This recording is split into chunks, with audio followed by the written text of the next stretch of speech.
excited to see you. Hi. Hi. Did you get the homework assignments? Let me know. Tell me in my chat if you got your homework quiz. Again, it was turning science concepts into simple everyday things. And I did get one email and y'all were like, hey, what is that quiz about? And, how does it help me for the MCAT? I know it's kind of a weird one, but, the MCAT tests what you know, but it tests in totally different ways all the time. And I want you to be able to apply to any given situation. And while they're not going to give you train sets, what they do is so very similar that I feel like if you can apply the concept to train sets or to an everyday thing, then you'll also be able to apply it to anything. It's just you need to start learning to see the question as the train set question said the other way. So I'm really excited that y'all got that and got to try it out. And I hope that you find it helpful. And the theme of yesterday's was the kidney, because today's class is about the kidney. Did you know that? Did you know that it was the kidney? I know that a lot of people worry about the kidney. And so I'm very excited that you're here for that today. And I told you yesterday that from here on out until the boot camp on Saturday, we're going to be doing MCAT channel lessons from Kaplan. These are very unique. One thing that people don't understand or know about Kaplan usually is that we have core lessons for every student and they're like pre-scheduled. And this is where you work on real MCAT questions and with the guidance of a teacher, and then you try some on your own, and then you get help and feedback, and we talk about test strategy and all kinds of things. But that's just your core lessons. You can think of that as your general education. We also have over 100 hours of elective lessons that we pick for you based on your strengths and areas of opportunity. Why don't you tell me, what is your strength on the MCAT? What do you think? What is your strength? I feel like my strength is cars. I actually really like cars. I know that that's rare, but I really like it. But what we'll find, of course, is that everybody has a different favorite section and favorite question type and strength and area of opportunity. And so our elective lesson, and I see where you guys already have differences. And I'm glad that I see my cars friends out there, because I feel like we're in the minority. But you'll see that everyone has a different strength. Everyone has something that they like better or that they think they're stronger in. And it's the same across everything. And everybody has a different learning style. And have you ever had a teacher that you just got along with so well that you wanted to take as many of their classes as possible? You just learned really well from them? Because I definitely have. And so with our elective lessons, we ensure that our students are able to get the classes that they need. We do this, we figure this out via science content assessments as well as validity practice tests. And so we're always making customized schedules. But we also allow you to pick based on teachers. And so if there's a certain teacher you like and you want to just take all of their classes, then you can do that. And that's what we do with the MCAT channel. Those are our elective lessons. Like I said, we have over 100 hours of those. I mean, just so many, and they're all on something very different and unique and specific. And tonight it's the kidney. So we will be talking about the kidney tonight. This is our agenda. We always start with an agenda. First order of business, welcome and introduction. Welcome. I am Coach Allie. We've met before, probably, but if we haven't, hi, I'm Coach Allie. Welcome and introduction. Check. We're done. Overview of the MCAT. Let's go back. Overview of the MCAT. I'm going to start with the overview of the MCAT today. I know most of us are pretty well aware of how the MCAT is, how it works, what's going to be tested, but some of us are not. So we're going to talk about that. Then, of course, we're going to have our channel lesson. And remember, I told you that we're bringing in some super awesome teachers this week, and we've already brought in some. But today we're bringing a whole new one. We have a new one actually every single day. And today's teacher is Teacher Tammy. And Teacher Tammy is so amazing. And Teacher Tammy's teaching style, you'll see. We'll talk about it afterwards. But then plus coaching as well. Today's topic in plus coaching, I think, is going to be really relevant. Did any of the people who emailed me yesterday, are any of you guys here today that got responses back from me? And it was had 10 more people that I wasn't able to get to before class, but I will email you after class or first thing in the morning.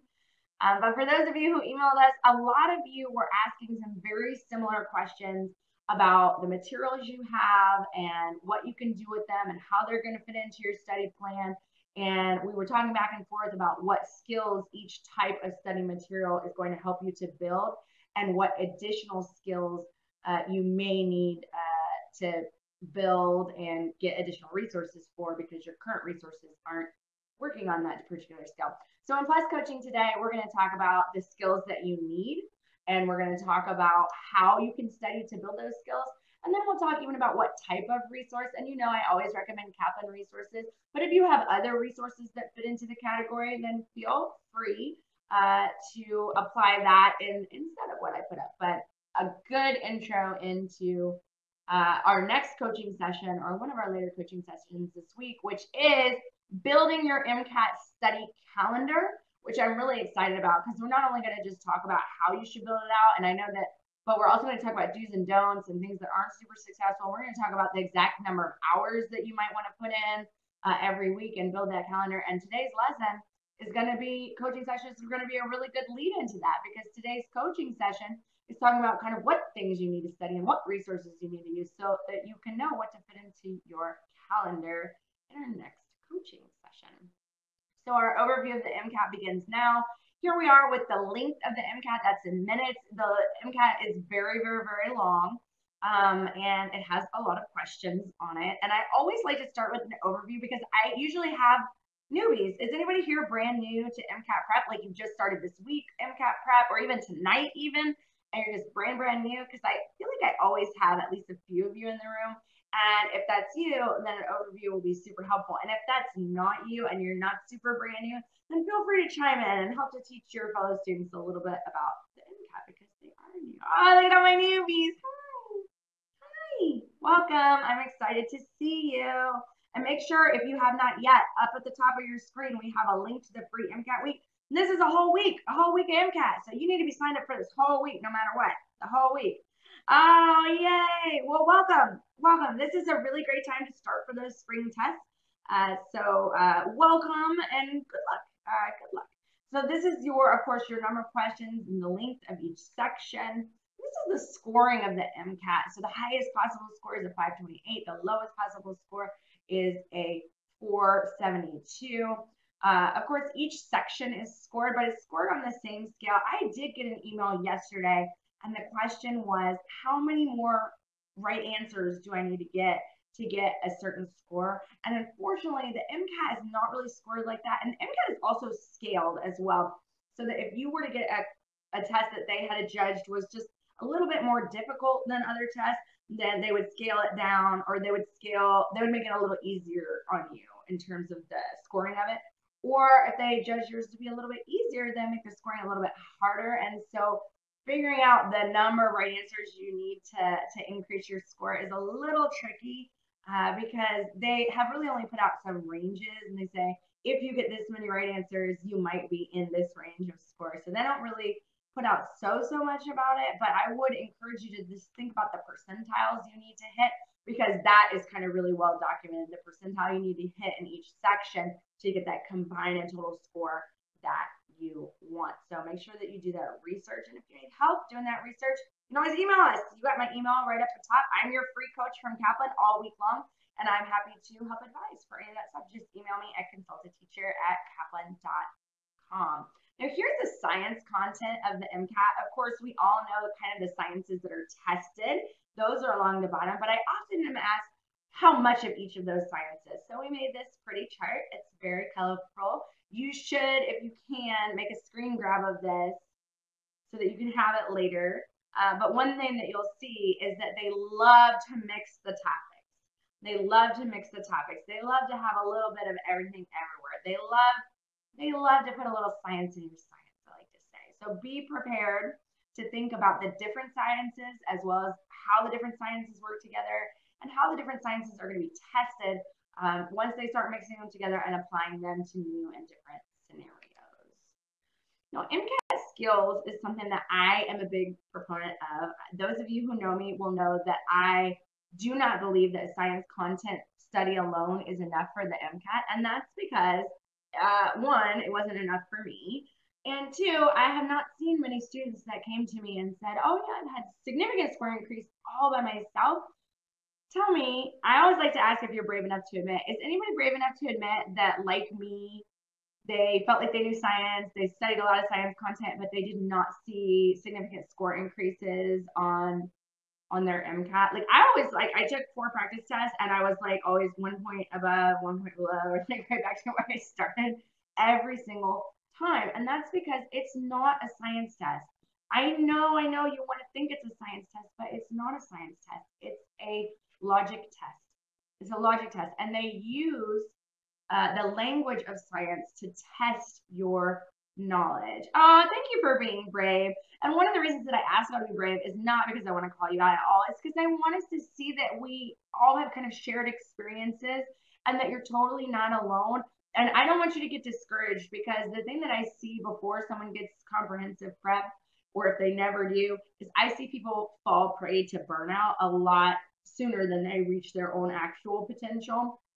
And I think this is one of the reasons, because if you approach this like it's just a science test, you're going to study in the same ways that you have, using kind of the same resources, like reading books over and over and over again. And even then, even if you know the science backwards and forwards, guess what? You're still not ready, because you need MCAT skills. You're studying for the MCAT. You're not studying for a science test. And what do they have in their back pocket already to prove that you know science? What are you already providing in your application packet that proves to them that you know science? Because I feel like the MCAT would be rather redundant to them and to everyone if it was just a science test. Because of course, they have your GPA, they have your list of prerequisite classes, they have everything that you've taken. They know that you know science. And so giving you the MCAT is obviously testing for something else. Of course, you definitely need your science knowledge. That's why I put it right up here. I put it right at the top, because of course you need your science knowledge. Of course you need science knowledge. It's a logic test. Sure, it's a logic test, but they use the language of science to test you on logic and see how logical you are. So yes, you need science knowledge. I'm not saying you don't, but you also need reasoning and problem solving. Reasoning is so important, because as we've seen this week, if you can reason your way through the question, does anybody remember what I like to call it when I break it into smaller pieces? Now, if you can reason your way through a question, if you can break it into smaller pieces, then all of a sudden you can get to the kind of fairly simple science questions that are underlying the convoluted questions that they have. So you want to get that reasoning in there. And of course, I like to call it chunking. You just chunk it into little chunks, and you take little bites of it until you end up eating the whole pie. Now, you also need to be fairly familiar with experimental and research design, because they love to put a study, they love to put an experiment up there and see. Oh, yay, Allie, you were paying attention. Allie and Allie, I see it. I see it. But you have to be fairly familiar with these things. You also have to be fairly familiar and comfortable with data and statistical analysis. However, usually you don't have to compute a lot. They will give you what you need, but you just need to understand how it actually works in the context of data and statistical analysis. But a lot of times they give you what you need. So as long as you have that kind of basic understanding. And then what I think is the most important, because you guys know that I love strategy, is MCAT science skills. Because guess what? This may be a big old surprise, but they don't test all of orgo. They don't test all of biochem that you had in the undergrad. They don't test all of anything. They test a little bit across a broad range. So if you're busy studying everything, like, okay, this could happen, this could happen, this could show up, well, guess what? It's probably not going to. And in fact, we here at Kaplan, we know exactly the topics they're going to test and the ones that they're not going to test, so that none of our students sit there and study things that aren't going to be tested. So you need to start thinking about science that is testable on the MCAT. They don't expect you to be an expert in anything. They expect you to have your prerequisite classes for the MCAT.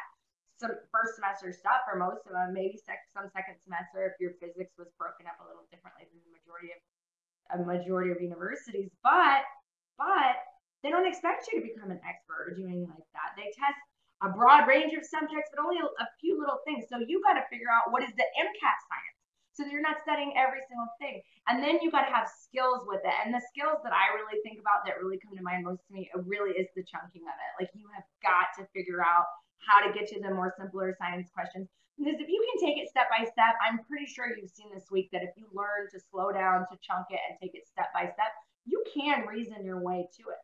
Some people do this naturally. I didn't. I had to be taught how to kind of break it down or whatever, because I would get very overwhelmed with the question.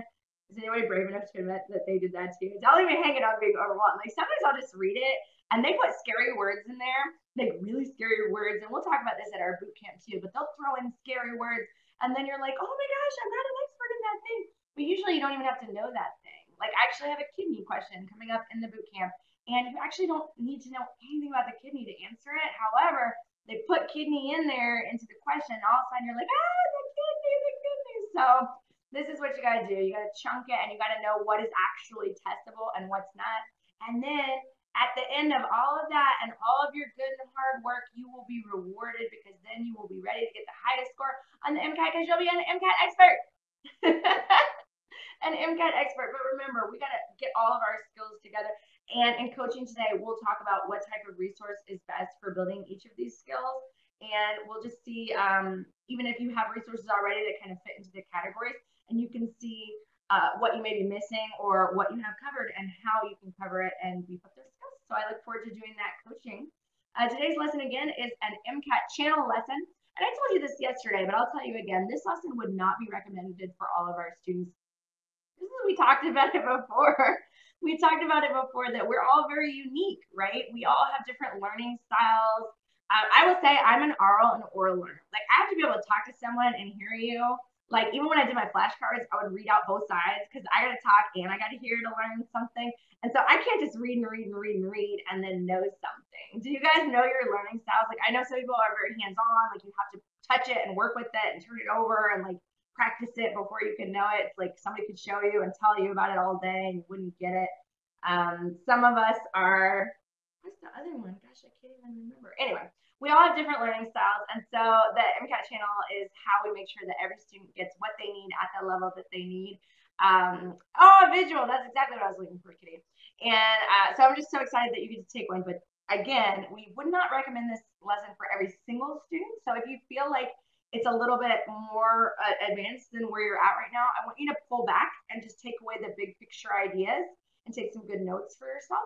And if you feel like it's right on target, then awesome. I'm so glad that you're here. And that's what I have for you until coaching today.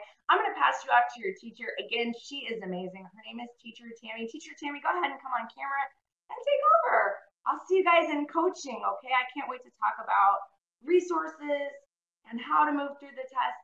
And I will see you soon. Bye. Hello, everyone. And thank you to Allie for doing such a wonderful introduction into what we're going to be doing tonight. So I'm going to be honest with you guys. The kidney, and everybody at Kaplan who's worked with me knows this, the kidney is absolutely my favorite organ ever. And that's kind of nice, because guess what? The AAMC loves the kidney as well. So we need to be very, very comfortable with the kidney and be able to answer questions. But here's the thing. As Allie mentioned, are we nephrologists at this point in our career? Nah. We don't need to know everything about the kidney. We need to know the gist about the kidney. We need to understand the ins and outs of how it works on a very basic level. There's obviously a lot more to it. So let's go ahead with you. Let's go ahead and start looking at the physiology of the kidney. So in this lesson, you guys have already seen this with Allie, that we always have learning goals that we want to go through in every single lesson we do. We do this in the MCAT channel as well. So here we're going to describe the major functions of the kidney. And then we're going to characterize specifically the individual nephrons and what their physiology is. So we're going to start off with the major function of the kidney. And I want you guys to think about it. And I want you guys to type in, what is the first thing that pops into your head when we say, what is the major function of the kidney? And I know what many of us are going to be saying. And it is one of the major functions, but it's probably not the major function. Nice, good. Sarah and Elisa, filtration. Yeah, filtration is major. It's definitely one of the major ones. But the biggest one is excretion of soluble waste products. Getting rid of toxins, Carol says. Yeah, that's our big one. Getting rid of soluble waste products. Remember, our insoluble waste products leave our body via our stool. but we still have soluble waste products that are running around in our blood, cleaning the blood. DeQuandra, I hope I'm pronouncing your name correctly, says, and that's what we're doing. That's one of the major things. Now, filtration is how we do that. And this helps us to regulate our plasma osmolarity, our pH, and our blood volume. So we're going to talk a little bit about these things for just a second because they're things that we should know and we should be comfortable with. First is plasma osmolarity. So we use this unit called an osmole in chemistry and in biochemistry. And this means that we have 1 mole of solute particles. So we have to think about, how concentrated do we actually think our blood, our plasma is? And this is a number that I'm going to suggest that you guys know. Do I expect you to know it right now? Absolutely not. By test day, you should know this number. Human plasma osmolarity is about 300 milliosmoles per liter. About. Okay, we see things on the MCAT where we'll see 290, 305. That's good enough. It's about 300 milliosmoles per liter. So we have to have things that are really diluted or dissolved in our blood to be able to keep our body functioning the way that it is. And this is so very, very important. Now, pH. We have a specific pH range that our body should have. And our body should have this pH range, and most of you probably know it, of approximately 7.2 to 7.4. Okay? So approximately 7.2 to 7.4 is the range that our body can handle. And then we have to have blood volume. That's important. We've got to have enough blood volume in our body to get everything done. Megan, yeah, so 7.35 is the average, and that's where we like to be, and that's perfect. I love it. All right, and then we secrete hormones. There are 2 hormones in particular that we want to talk about and get very, very comfortable with the kidney. And these are erythropoietin and calcitriol. Calcitriol. So let's think about this. Erythropoietin. We're dealing with blood. So what does erythropoietin, what do you think it does? This has to do with blood. This has to do with blood that's being filtered in the kidney. And it has to do with erythrocytes. Justin, exactly. This is our red blood cells. So erythropoietin says, hey, we don't have enough red blood cells. Let's increase the number of red blood cells that we have in our body. This is a good thing. We like this. And then we have calcitriol. And calcitriol has to do with calcium balance in the body. Has to do with how much calcium we are absorbing in our intestines. Okay? How much calcium we are actually using. How much calcium we might be resorbing from our bones. So this is really looking at calcium balance in the body. So these are some very, very important things that the kidney absolutely does that we need to know. Now, let's talk a little bit about extracellular fluid versus intracellular fluid. So, extracellular versus intracellular. What does that mean? How would you guys describe? Say your 5-year-old nephew walks up to you and says, hey, what is an intracellular fluid and what is an extracellular fluid? Okay, not all 5-year-olds are going to ask that, but that's okay. So what is intracellular versus extracellular? Extracellular fluid is about 80% of your body. Good. And this is inside versus outside of your cells. Now, we have to be really careful here because most of us, when we think of extracellular fluid, we think specifically of our interstitial fluid. But there is another type of extracellular fluid that we need to be thinking about. And that extracellular fluid is also going to be plasma. Okay, so this is our blood. This is the plasma outside the cells in our body. We have capillary membranes that go between the plasma and the interstitial fluid. Sodium can easily move across that. And between our cell membranes and the interstitial fluid, we easily get sodium and potassium that move across. So they're going to move across to really work with osmolarity. Now, we said that our plasma has an osmolarity of about 300 milliosmoles, okay? And this is due to the albumin that's in there. So albumin is our major plasma osmoregulatory protein, and it's high in the plasma. So when the lymphatics come in, and the lymphatics here are going to vacuum up the interstitial fluid, and they're going to take it, they're going to get cleaned at the lymph nodes, and then it's going to get dumped back into our plasma. So we keep this at 300 milliosmoles. Now, the albumin, and there is some albumin in interstitial fluid, but it's very low.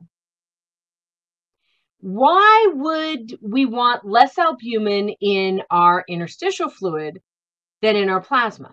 So this is a great question that the MCAT could easily ask us, is why is the albumin lower in interstitial fluid? Well, if we think about things that are diluted into or dissolved into blood, if I had a high amount of albumin in my interstitial fluid, that's where water is going to want to go. So we want to keep this low so that water stays in the plasma and only sodium is moving back and forth. It's just small things. So if my plasma is 300 milliosmoles, think about this for a second. What must be the osmolarity of my interstitial fluid? If just small things are moving back and forth, like sodium, and there's a little bit of water, but we don't want a major influx or efflux of water from the plasma. Well, my interstitial fluid, logically, even if I didn't know this, we know that it's got to be 300 milliosmoles. And inside the cell is the same thing. This makes sense. Our whole body is isotonic. This way we don't have movement of water in places that we don't need to have. Now, let's talk a little bit about what would be an intracellular or extracellular fluid. We have this whole list here. Now, I know the first time that I ever studied for the MCAT, if I had seen a list like this, I probably would have been a little bit stressed. And I probably would have been a little bit stressed because I didn't memorize this. I don't have a list memorized of what things are dissolved in extracellular versus intracellular fluid. Well, I can use my critical thinking skills on the MCAT to be able to get to where I need to be. So if I think about sodium, we're going to show you how to use some of your skills here. If I think about sodium and potassium, first thing I think about is the sodium-potassium pump. Now, we all know about the sodium-potassium pump. We all know that it pulls 3 sodiums outside the cell for every 2 potassiums it puts in. So if 3 sodiums are going outside the cell, there should be more sodium in the extracellular fluid. It should be high in the extracellular fluid, it should be low inside the cell. Potassium is going to be the exact opposite since we're moving it into the cell. So that one's going to be low extracellularly and high intracellularly. Now, calcium and magnesium. You might not know about magnesium, but we do know about calcium. So this is calcium and other divalent electrons. I know that calcium is in the sarcoplasmic reticulum, which is extracellular. I also know that calcium is in the interstitial fluid between my neurons so that it can be brought into the synaptic terminal so that we can release neurotransmitter. Oh, so that one must be high in the extracellular fluid. Chlorine always follows sodium. So if chlorine always follows sodium, it's got to be high where sodium is high, and that's extracellular. phosphate and organic anions. Well, I want you guys to be thinking about phosphate for just a moment. If I think about phosphate, a couple of things pop into my head. One of the first things that pops into my head is obviously ATP. It's got 3 phosphates on it. And then I start thinking about DNA and RNA. And those also each have 3 phosphates on them, each of those nucleotides. And I know that DNA and RNA and ATP are being used inside the cell. So this has got to be high intracellularly. I don't want my DNA outside my cell. I don't want my ATP outside the cell. I want all of that inside so it can do what it's supposed to do. So I can be happy, I can be healthy, I can keep going. Okay? Then I think bicarb. And Peyton, you are a step ahead of me, and I absolutely love this. Bicarb is the major protein that is a buffer in the blood. So it's a major component of buffering in our blood. This comes from carbonic acid, and we make this bicarb. Oh, if it's in our blood, to keep our blood pH at that 7.35 that we talked about earlier, it's got to be high in the extracellular fluid. Now, albumin. Albumin is a protein, major plasma osmoregulatory protein. This has to be high extracellularly, but only in the plasma. Remember, we said we don't want it in the interstitial fluid, or lots of water is going to leave our blood and go to the interstitial fluid. Well, that's called edema. And then our blood volume is too low, and this can cause lots of problems. And finally, proteins. Proteins are used inside of the cell, and this is what makes the cell the type of cell it is. This is what makes the cell do what the cell does. So it's got to be high intracellularly. The whole point behind this chart is to let us all know we don't have to be a walking biochem book.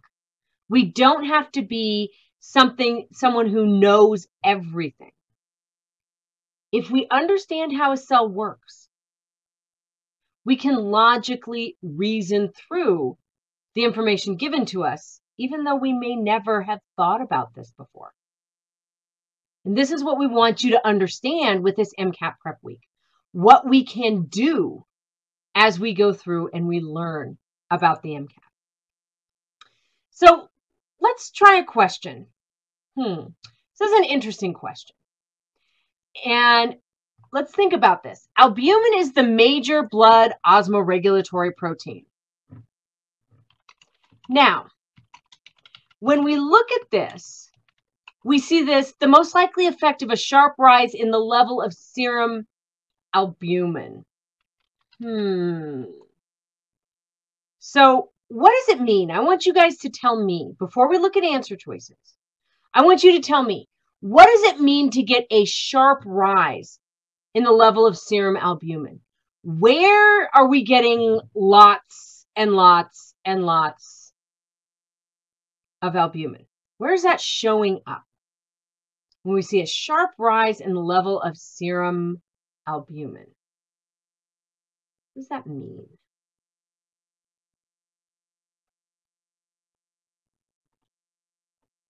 It's in the plasma.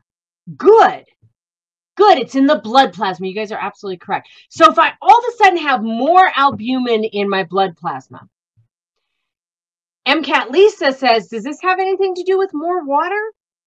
And yes, it does have to do with more water. That means there's going to be more water in the blood. Oh, well, okay. Now I have to ask myself, where does that water come from? Well, it's got to come from the interstitial fluid. Now notice we have a prediction. Now we're going to look at our answer choices. And our answer choices say a drop in blood pressure. But wait, if I have more albumin in my plasma, which means I have more water in my plasma, I should actually have an increase in my blood pressure. So that's an opposite answer choice. An increase in immune response. Huh.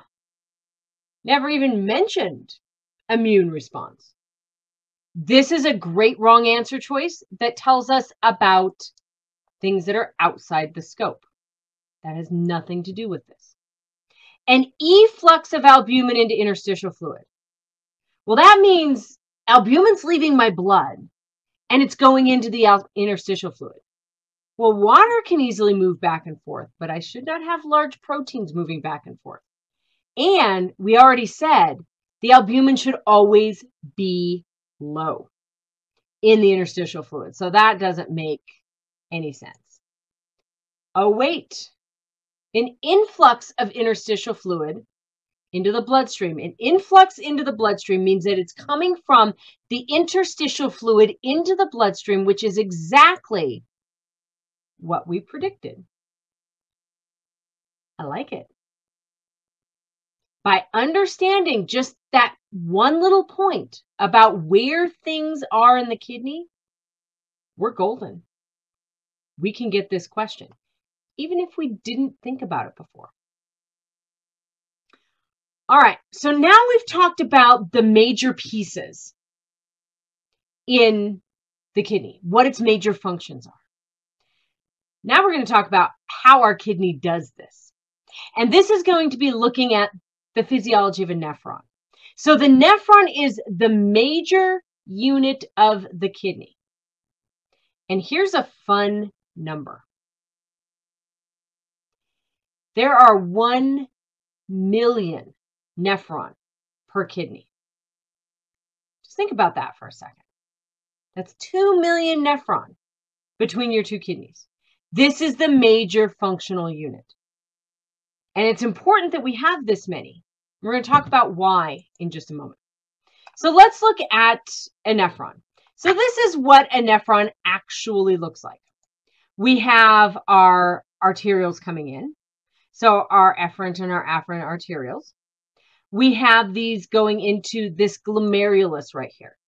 The glomerulus is a capillary bed. And that's inside, it's surrounded by Bowman's capsule. And this is where all of our filtration occurs. Anything that comes in is called filtrate. It goes through the proximal convoluted tubule. Proximal means close to Bowman's capsule, or proximal close to in relation to Bowman's capsule. Convoluted means that it snakes in and out of the kidney. Okay, in and out of this top part of the cortex of the nephron. Then we have our descending loop of Henle, our ascending, going back up loop of Henle, our distal convoluted tubule, distal being far from Bowman's capsule, convoluted again meaning it snakes up and around. And then we come down into our collecting duct, into the pelvis of the kidney, which is in the center. As the pelvis fills up, it goes to our bladder. This is the structure of an individual nephron. So why do we care? Well, it's because we need to understand what happens here. We have filtration. And remember we said this is for soluble wastes. So this is soluble compounds, salts, glucose, individual amino acids, not proteins, but individual amino acids, individual vitamins. We should have no protein or cells. And when we talk about vitamins here, we talk about our water-soluble vitamins, which means I need to know that my B vitamins and my C are my water-soluble vitamins. These are the guys that we're going to see here. So that's the first thing. Then we reabsorb. Reabsorb means I just filtered it out of my blood, but it's good, it's yummy, and I want it back in my blood. So I'm going to absorb it for a second time, take it out of the nephron to put it back into the blood. This is reabsorption. This is water, salts, amino acids, vitamins, glucose. Then we have secretion. Secretion is where we take soluble wastes that are too big for the glomerulus and we put them in. We put them into the nephron. We put them into the urine. so that they're going to leave our body via the urine. So these are larger things. And we have a nice way to remember this that we're going to tell you in a minute, what is secreted, what is dumped in. So this is our secretion. One important thing about secretion is it only happens in two places. It only happens in the proximal and distal convoluted tubules. So if you ever get a question about secretion happening in the loop of Henle, it's going to be incorrect. So when we look at this, we can figure out, well, how well are the kidneys working? This has to do with what is filtered minus what is reabsorbed plus what is secreted. And this tells us how efficient our kidneys are being at excretion. So nephrologists look very, very closely at this little equation to determine, are your kidneys functioning correctly? So they're trying to tie this into medicine because that's what we're all here for, is medicine. Here's what our nephron looks like when it's not drawn as convoluted. So right here would be the convoluted. It would come in and out. And then we have our loop of Henle. And yes, Samuel, this is called the glomerular filtration rate. You are correct. So let's actually look at what's happening here. The cortex up here is going to have about 300 milliosmoles, anywhere from 100 to about 400 milliosmoles. 300 right here because this is where our blood supply is. The outer medulla is going to be a little bit more concentrated, about 600 milliosmoles. And then down here in the inner medulla, we get all the way up to 1,200 milliosmoles. So at the bottom of the loop of Henle, we actually concentrate our filtrate 4 times, from 300 milliosmoles to 1,200 milliosmoles. Okay. Now, haha, yes, this is a sneak peek. So let's look at what happens. First thing we have is we have filtration here. And we said that filtration is happening in the glomerulus. So that's that bed, and it goes into my Bowman's capsule and my proximal convoluted tubule. Next, we have secretion. And secretion happens in only 2 places. Place number 1 is going to be the proximal convoluted tubule. Place number 2 is going to be the distal convoluted tubule. And then finally, we have reabsorption. And reabsorption happens throughout the entire nephron, proximal convoluted tubule, all the way through the collecting duct. All right. Let's talk about the actual filtration. And I know you guys have heard the term Starling's forces before. Starling's forces refers to any capillary bed in the body. It's how we get things out of the blood, so nutrients at normal capillary beds and wastes back into the blood. Well, at the kidney, it's how we get those soluble wastes out and leave them in the glomerulus. So let's talk about a couple of different things here. P, we've got a P and a pi.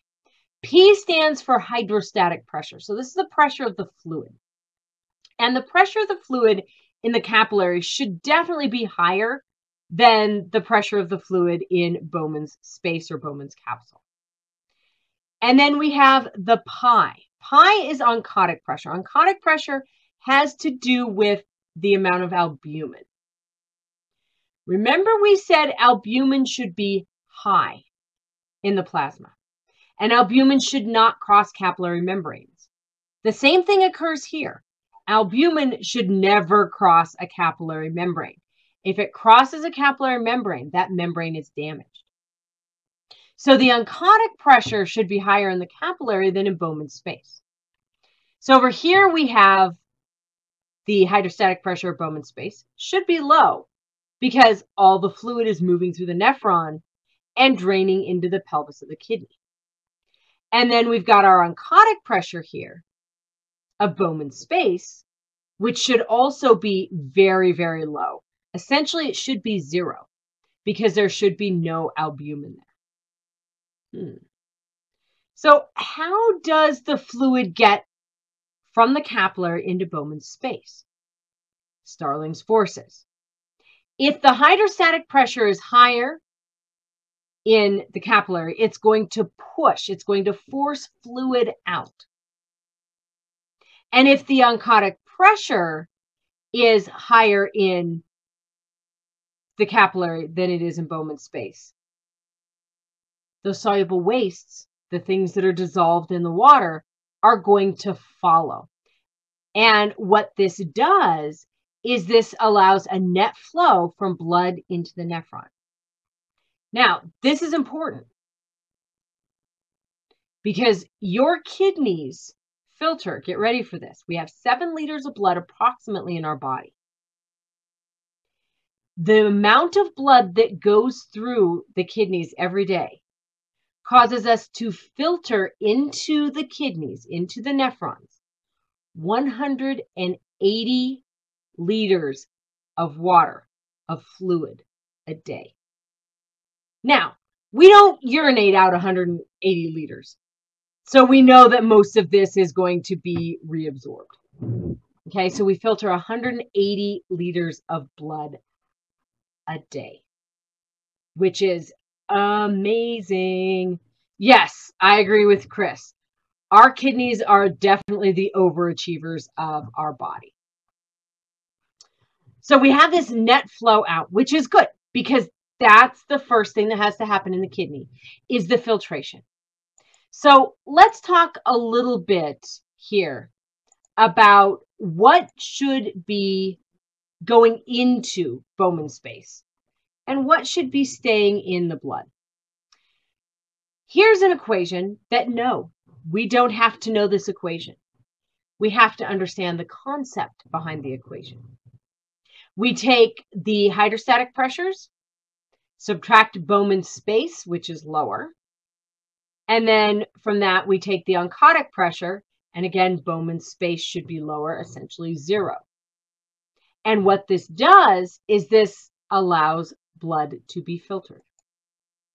So let's actually look at a question here that has to do with this.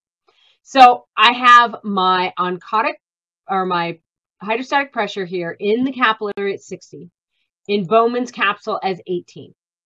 60 minus 18 is going to be 48. Okay, so I've got 60, sorry, that's not 48. 60 minus, it's 42. 60 minus 18, which is 42. And then I take my oncotic pressure, 32 minus 0, which is 32. 42 minus 32 is 10. Because this is a positive number, this means the net flow here is going to be out. The net flow is going to be from the blood into Bowman's space. Let's have some fun here. Let's think about what would happen if we had things go wrong, potentially with the kidney. This is something the AMC loves to do. What would happen? Blood is flowing this direction, in through the afferent arteriole and out through the efferent arteriole. What would happen if we constricted, let's say we put a clamp right here on the afferent arteriole? If blood can't get in, what could this potentially do to the amount of glomerular filtration? Think about that. If blood can't get in, what's going to happen to my glomerular filtration rate? Well, you guys got this. It's going to go down. It's absolutely going to decrease. Now, if I move this clamp over here, now blood can't leave. Oh, wait, no, if blood can't leave the glomerulus, it should do the exact opposite, right? It should increase my glomerular filtration rate. Oh, now it will increase. You guys got it. All right, let's get rid of that and let's ask a third piece. What if a kidney stone is stuck in the ureter? That means urine cannot leave my kidney to go to my bladder. What that means is my nephrons are all filling up here with urine. If they're filling up with urine, first of all, this is painful. But secondly, if this is filling up with urine, what's going to happen to my glomerular filtration rate? Should it go up or down? There's no room for fluid to get in, so it's going to decrease. You guys got it. This is absolutely correct. It should decrease. This is something the AMC loves to do. Now, Himantha, that is a great question. Should it be negative? It actually won't be negative, because if it was negative, that would mean that we were having fluid leave the nephron and go back into the bloodstream, which is not going to happen. It's not going to go that direction. And the reason is it makes our blood very toxic because we're trying to get rid of those wastes. What happens though is we still end up getting a buildup of those toxins, and that's because they can't actually leave the blood. Okay, so you can see how if something like this happens, it can become not just painful, but potentially a little bit dangerous, keeping some of those wastes in our body that we should have, okay, that we really want to get rid of. All right, you guys are asking great questions, okay? The glomerulus would probably not blow patent, but it would have issues. Okay, it could definitely have issues. All right, let's talk about what makes it into the filtrate. And filtrate, remember, is what is filtered directly into Bowman's capsule. So what is it that is going to be filtered? So should cells and platelets ever cross any type of capillary bed any place in our body? Should they cross? All right, you guys are correct. There's no way. There is no possible way cells and platelets should ever cross any type of capillary bed. If they do, that capillary bed has issues. So if you start seeing cells and platelets in your patient's urine, that is an amazing and good indication that there is something very wrong with the glomerular capillaries. There's something very wrong with your patient's kidneys. So we should never see that crossing. Now, ions, absolutely, yes. We should see ions in the filtrate. A lot of them are going to be reabsorbed by the kidney, but they will be filtered. Now, here's one that I always love to ask about, is glucose. Should we see glucose in the filtrate? So this is what's coming from the capillary bed into Bowman's capsule, into the nephron. Should I see glucose filtering into the nephron? I love to ask this question because we all go with no. And actually, we should see glucose being filtered. But it's not that it's too big, Peyton. We should see it be filtered. And here is why. 100% of it should be reabsorbed in the proximal convoluted tubule. So all of us who are not diabetic, you do have glucose filtering, and that's not a problem. Easy peasy, we got it. Because our kidneys can reabsorb 100% of it because it's not too high. Now, if your kidneys aren't absorbing 100% of it, reabsorbing 100% of it, and you're seeing it in your urine, that's an indication that the amount of glucose in the blood is too high and your patient is pre-diabetic or diabetic. Yeah, it should all be reabsorbed unless you are diabetic. That's absolutely correct, Nazanin. All right, albumin. Just like cells and platelets, we should never see albumin crossing, because that means that if there's protein in the urine, that the capillaries are bad. Now, protein in the urine is different than amino acids in the urine. Those are two very, very different things. All right, let's talk about secretion. So we said that we can secrete things specifically into the proximal and distal convoluted tubules that are too big to be filtered, or they need channels because they're charged. And what we secrete, we call it dumping the hunk. So this is where it goes from the blood into the filtrate. Here's where the hunk comes from. We've got our hydrogens. Okay, we can't have too many protons in our body. We become acidic. We have urea. Urea is a less toxic form of ammonia that the liver makes for us. Ammonia, which is our N because of the nitrogen, and potassium is our K. So always remember, dump the hunk. Okay, that's our hydrogen, our urea, our ammonia, and our potassium. So ammonia is actually quite toxic to the body. And anytime we break down proteins, we get ammonia as a byproduct. Our liver tries to help us with that by saying, hey, I'm going to make some of this into urea, which is still toxic, just not as toxic. So we still need to get rid of it. Okay. So we're dumping the hunk. And the other thing I want you to remember about this is this only occurs in the proximal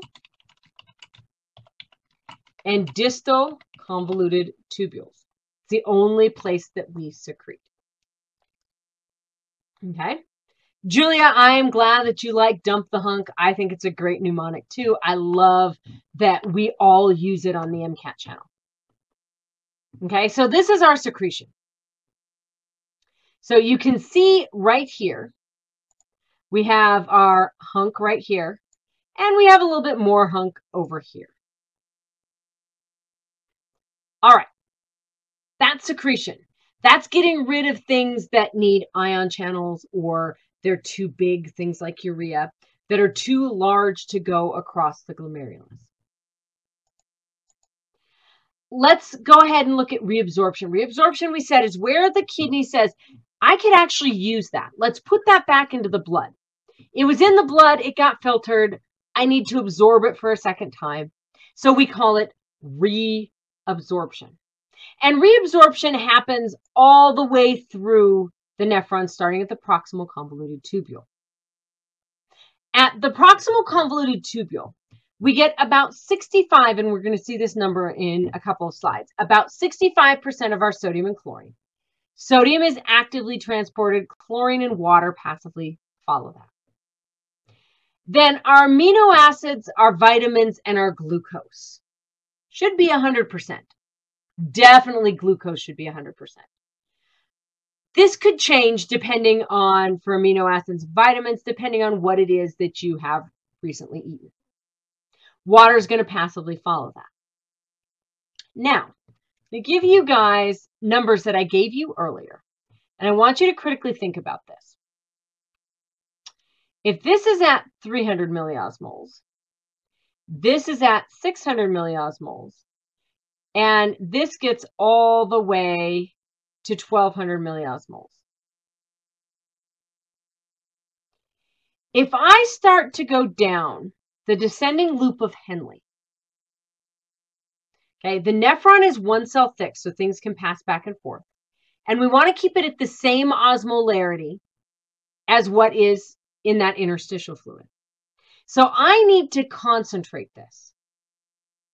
I can think of two ways in general chemistry terms that we can concentrate any solution. The first way is to add more solute, which is exactly what we do as we're dumping the hunk right here.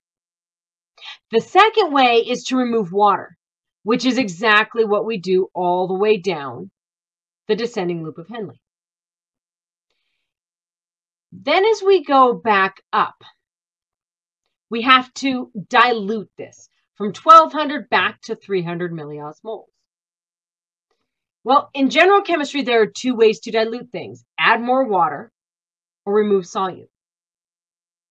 The ascending loop of Henle is completely impermeable to water, so my only choice here is to reabsorb sodium and chlorine all the way up the ascending loop of Henle. Now, if we think about it in terms of concentrating and diluting, it actually makes more sense as to what is coming, what is being put in, and what is removing. Okay, this was the first time when I saw this taught this way. This was the first time I ever understood why things are coming and going where they are. Then we get up to the distal convoluted tubule. And before we go back down into the collecting duct, we need to concentrate. So we dump more of our hunk. And then we reabsorb water down the collecting duct if we need it. So if we think about it, there's lots of really yummy stuff over here that we can reabsorb.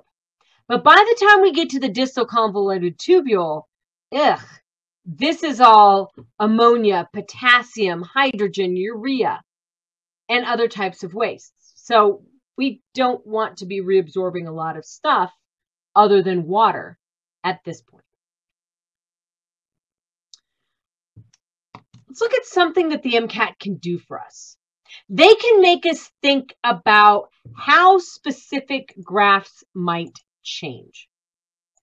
So let's look at this. First thing, I have a graph. First thing I always have to do anytime I have a graph is look at the X and Y axes, make sure that I understand what is being presented. So on my X axis, I have plasma glucose concentration, and our plasma glucose concentration should be somewhere around 100 down here. That's the norm, between 100 and 120. And then on the Y-axis, we have the glucose that is being secreted, that is filtered, reabsorbed, and what is being secreted. So when I look at this, I have the blue line. The blue line is my filtered load. This is the amount that's being filtered into the kidney. The red line is my TM. This is known as the transport maximum. There is only a certain amount of glucose that my kidneys can reabsorb at any given time. And then finally, whatever I don't reabsorb shows up on this yellow line. It's yellow because this is my urine. This is what's actually excreted from my kidney. So let's think about a couple of things. Let's look at this question. Predict how the graphs below would change for a solute whose molecular weight and transport maximum are larger. So let's think about this. Things that can go across the glomerular capillaries. If the molecular weight is larger, not as much should filter. So this means that the blue curve would have a flatter slope. Not as much would filter because it's too big. Then if we make the transport maximum larger, that means it can reabsorb even more of that if it does get across. That means that this will be a higher curve. So the red curve will come up like this and go across. Now, I want you guys to notice where these two curves originally intersected, which was right here, is where we start to see glucose in the urine. So if they don't intersect till over here, this means that the excretion line will start later and it should be flatter. So this will look like this. It'll start here. Oops. It'll start here and it will be flatter. Come on, draw for me. There we go. So it's going to start right here and it's going to be flatter. So if not as much is filtered and more is reabsorbed, less is going to end up in the urine. We're going to see it later, and it's going to be a flatter slope. And shift to the right, Santa. Absolutely. You guys got this. It shifts to the right. All right. Perfect. You guys now understand what it is that the AAMC is going to ask of you. These are the types of things it's going to make you think about. Something that was smaller would filter faster. Something with a lower transport maximum would show up more quickly in the urine. These are the types of things they make us think about. Now, the final thing we need to look at is we said that this all is reabsorbed and it goes into the interstitial fluid. But how does it get back into my bloodstream? And this is by something that is called the countercurrent multiplier system. What happens here is, remember, the horizontal fragments are focused on the identity of the solutes. This is what we have, what we can reabsorb, what we need to secrete. The vertical segments are focused on volume and concentration.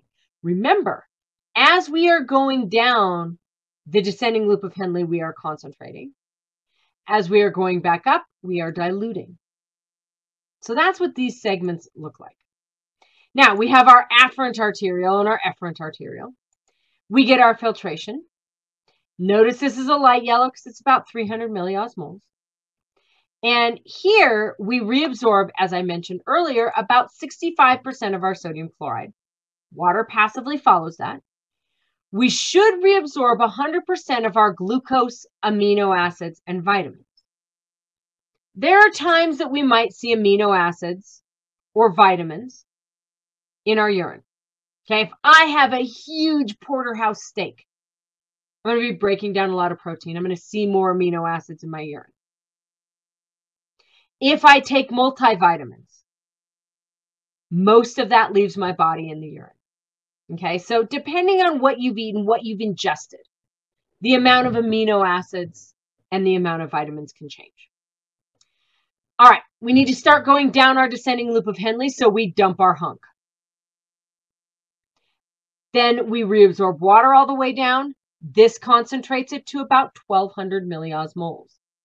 As we go back up the ascending loop of Henle, we reabsorb sodium and chlorine all the way up. And then at the top, we can reabsorb sodium chloride with aldosterone, which we talk about in another one of our channel sessions. We really make sure you understand aldosterone and its effect on the kidney, as well as ADH and its effect on the kidney.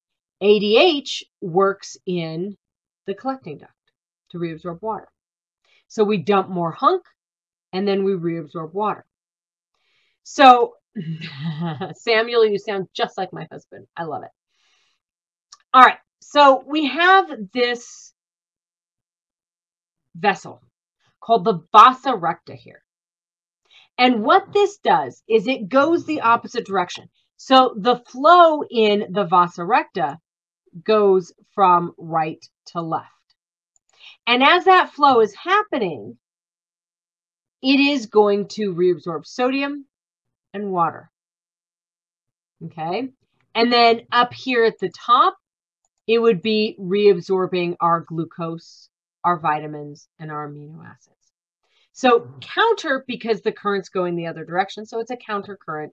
And it's a multiplier system because it helps us to get that 1,200 millimoles. All right. That's it, guys. That is one of the 2 kidney sessions that we have on the MCAT channel that we talk about all the time. Kidney is an amazing organ. I want to thank you guys so much for joining me this evening. And hopefully you got a good idea of what we do on the channel, and you got a good idea of what the kidney does. And everyone's patting themselves on their lower back because your kidney is so awesome. I'm going to have Allie come back on, and she's going to continue to work with you as a coach. And we will see you guys in a future channel session. Aw, Ariel, thank you. That's so sweet. I'm glad that you guys understood it and I explained well. All right. Thank you guys so much. I really enjoyed working with you, and enjoy the kidney. And now back to Allie.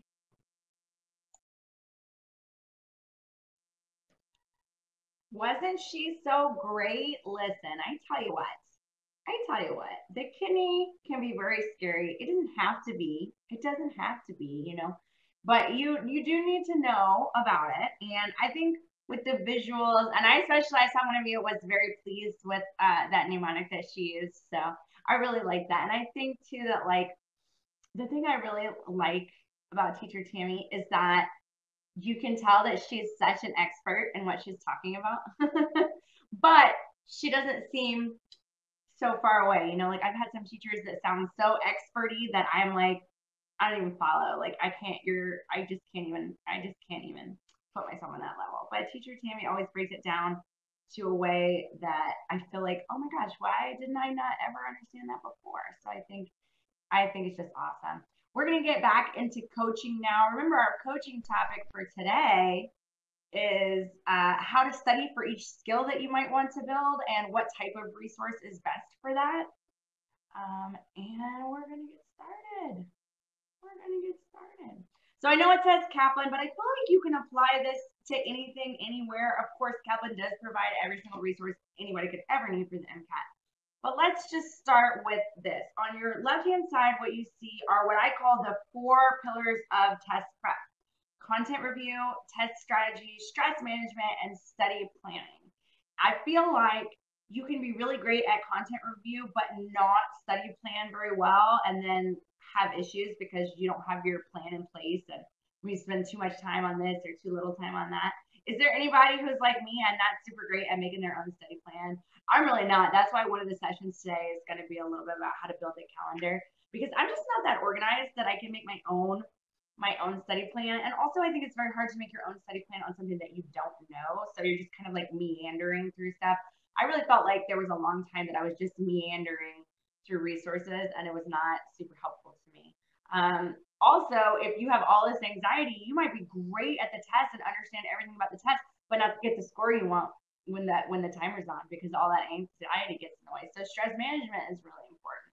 And of course, you can be great at science. We've talked about this a lot this week, and still not be as good on the MCAT, because the MCAT is a logic test. It's a logic test that uses science as the language to test your logic. And so you really have to think about how you can build each of these skills, and not everything does it, right? Like reading a book on a specific science topic does great wonders for content review. It does nothing for MCAT strategy, probably nothing for stress management. So you have to really, really think about what you need to build and how you can work on it.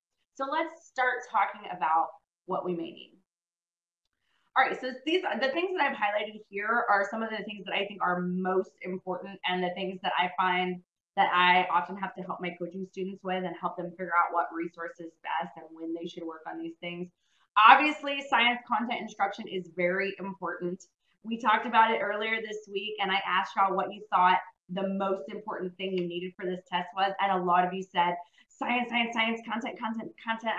I gotta get all that science content. I hope that you're starting to see now that science content is only a piece of the puzzle, because I'd hate to see you spinning your wheels and spending a lot of time on content and never seeing any score increases for that. I will be super brave and admit, and you can join me if you want, that I actually spent a long time prepping before coming to Kaplan, where I took practice tests. I told you before, I took 4 practice tests. I reviewed all my answers and I think, oh, I get it now. I'm going to do it different next time I take the next test, and nothing. And so science content instruction review is important, but it's not the whole thing. You also need to check your concepts as you go. So sometimes what I find is that students will like read a whole book, like our 7 series book. They'll read the whole book from front to end, and you won't go back there. And check how well you know the concept. and you won't, and then, you know, learning science, and I have a whole coaching session on learning science as well this week, but learning science tells us that if you don't repeat what you're doing and check with yourself often to make sure that you understand, all of that information is going to go right out the window. And that's such a great question, Hedil. It depends on the person. Here at Kaplan, one of the things that we do is we do science content tests, and we'll just test you just on content and see what you need to study, what you don't need to study.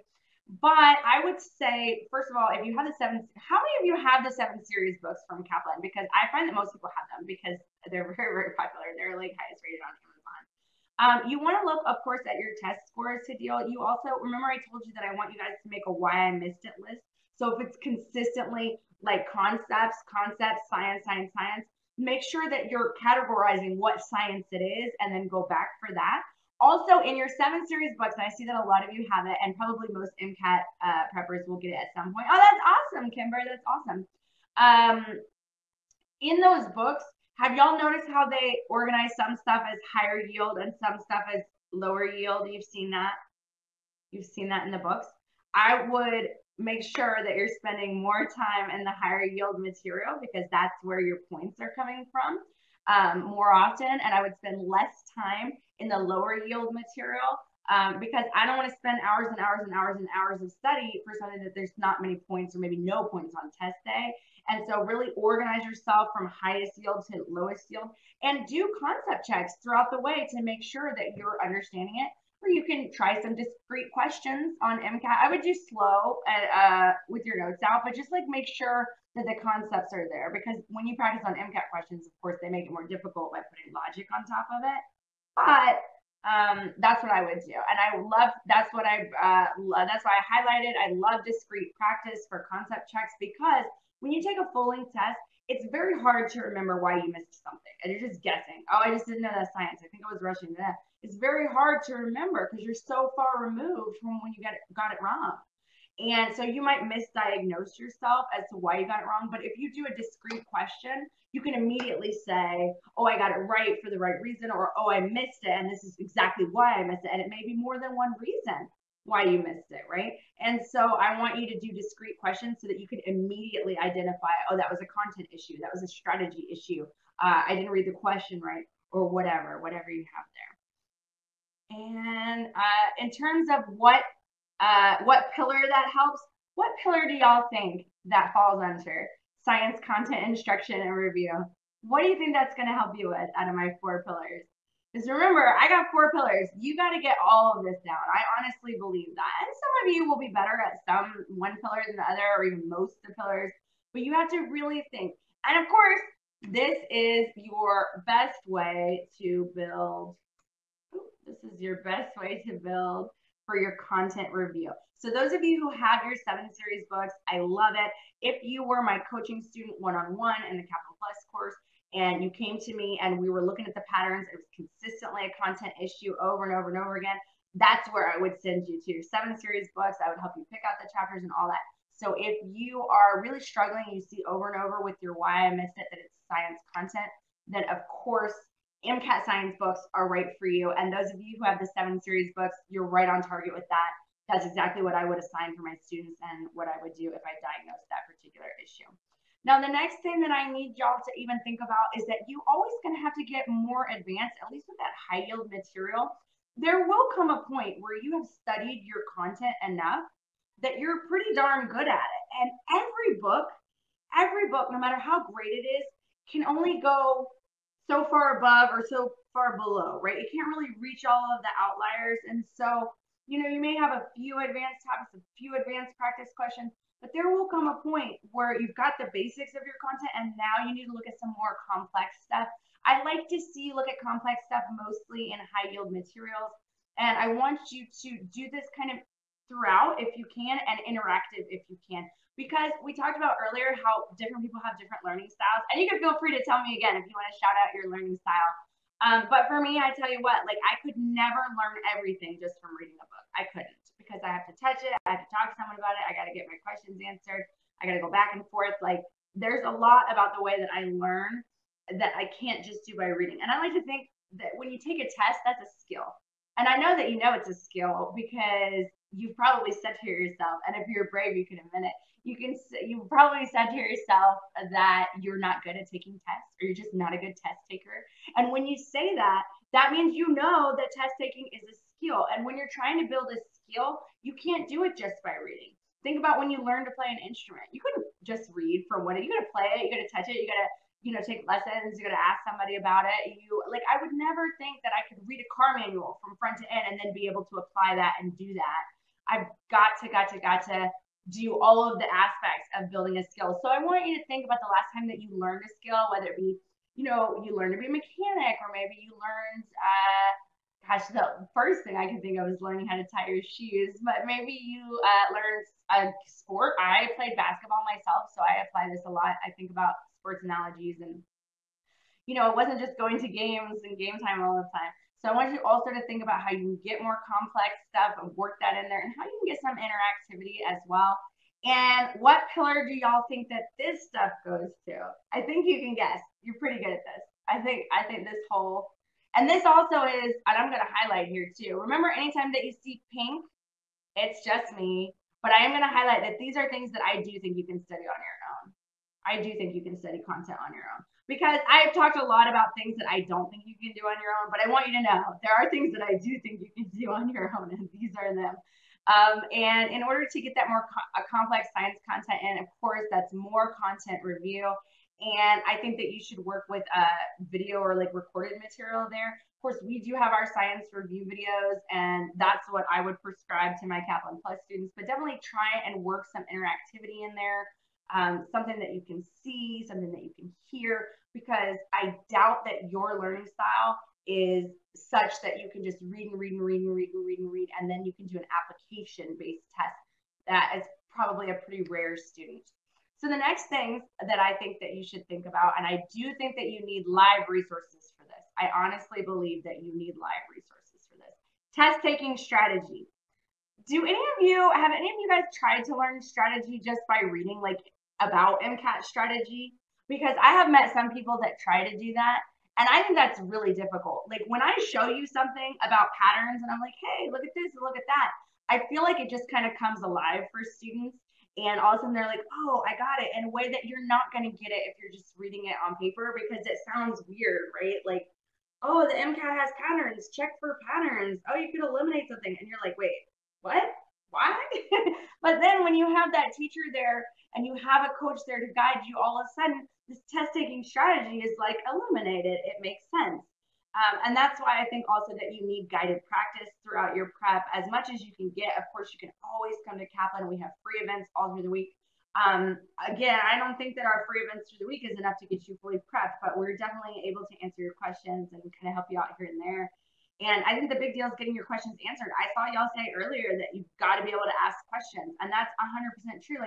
If you read something in a book and you don't understand it, your only recourse is to read it again. The same thing you didn't understand, and maybe a third time, and maybe a fourth time, and maybe you never understand. At the best possible, you finally understand, but it took you way more time than it should have. And at the worst, you never understand that. And so that's why I think that you need to have access to live instruction, at least some amount, so that you can get your questions answered. And what pillars do y'all think that this falls into? Guided practice, getting your questions answered.